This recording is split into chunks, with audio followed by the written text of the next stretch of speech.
Vous restez avec nous pour commenter le reste de l'actualité de ce week-end. Vous allez pouvoir le constater, les journalistes de Sport 35 ont sillonné l'Ille-et-Vilaine de long en large cette semaine. Et on commence par Émilien Berner qui s'est penché sur les championnats de France militaires qui se déroulaient pendant 3 jours à Cesson-Sévigné.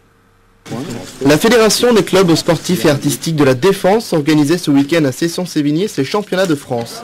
Tous les corps d'armée étaient présents pour cette compétition regroupant au total 7 disciplines. Le karaté, le judo et la boxe française, mais aussi le basket, l'escrime et le tir à l'arc, sans oublier bien sûr l'incontournable pétanque. Ces championnats rassemblant tous les ans l'élite de la pratique militaire sont d'un très haut niveau, comme l'explique le général Béotegui, président de la FCSAD. Ce qu'il faut retenir, c'est que d'abord, la majorité de nos pratiquants sont également pratiquants dans des clubs civils. Ils ont également la licence, qui du judo, qui du foot, qui du rugby. Voilà. Donc déjà, ce sont certes des amateurs, mais pratiquant leur activité. Et lorsque nous arrivons en phase finale, nous avons le meilleur niveau parmi nos pratiquants. Hein, voilà.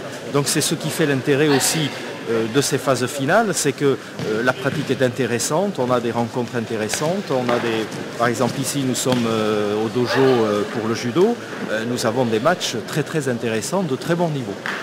Autre intérêt de cet événement, il permet de consolider le lien entre les civils et les militaires.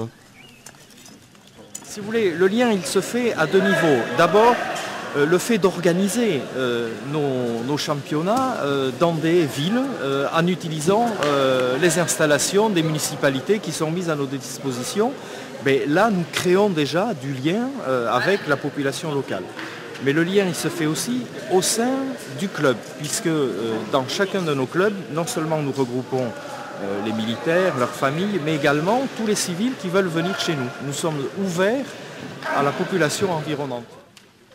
Alors, on va le découvrir maintenant avec les résultats. La garnison de Rennes s'est plutôt bien comportée en s'imposant en escrime, en terminant 3e en karaté. Le 11e Rama de Saint-Aubin-du-Cormier termine 3e en tir à l'arc. Donc des performances assez bonnes pour les militaires bretons. On poursuit notre émission avec de l'athlétisme et les 10 km de Saint-Jacques-de-la-Lande. Et là, même s'il s'agit d'une course civile, les sociétaires de la garnison de Rennes étaient bien les favoris devant la caméra de Gilles Luc.